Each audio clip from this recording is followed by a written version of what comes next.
আজকে কিছু কথা বলবো আমার সেই সকল আপনাদের উদ্দেশ্যে, সবার উদ্দেশ্যে না।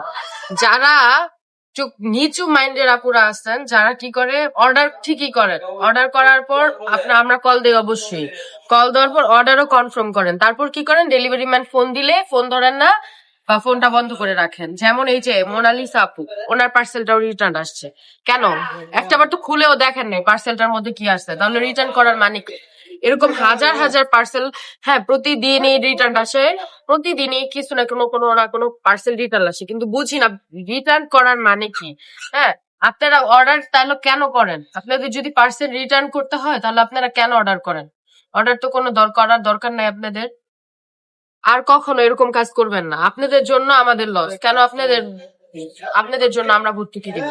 এই যে আরেকটা আপু কি করছে দেখেন, হ্যাঁ ভালো ড্রেস নিয়ে বানায় রিটার্ন করে, বানানো জামা রিটার্ন করছে। এই কাজটা কে করছেন আমি জানি না, বাট ভিডিওটা যদি দেখে থাকে তাহলে অবশ্যই অনেক খারাপ করছে। ফার্দার এরকম কোনো কাজ করবেন না। কিছু বলি না দেখা তার মানে যে এই না যে আপনারা পেয়ে বসবেন। আর কখনো ফার্দার অর্ডার করলে বুঝে শুনে দেখে অর্ডার করবেন। অনেকে কি করে অর্ডারের সময় কি করে হাজবেন্ডের ফোন নাম্বার দেয়, তারপর স্বামীর ফোন দিলে তারপর রিসিভ করে বলে না আমার এখান থেকে কোনো অর্ডার চায়। তাহলে আপনার হাজবেন্ডের কাছে অনুমতি না নিয়ে কেন আপনারা অর্ডার করেন সেটা বলবেন। এরকম কইরেন না, আপনাদের জন্য আমাদের প্রত্যেকটা পার্সেলে 150 থেকে 200 টাকা লস হয়। কেন লস করে, আমাদের লস করে আপনারা কি ভালো থাকতে পারবেন? ভালো থাকতে পারবেন না। মানুষের কখনো ক্ষতি দেবেন না, মানুষের ক্ষতি করলে ওই কুয়া নিজেরই পড়তে হয়। আজকের ভিডিওটি পর্যন্ত, সবাই ভালো থাকবেন, আল্লাহ হাফেজ।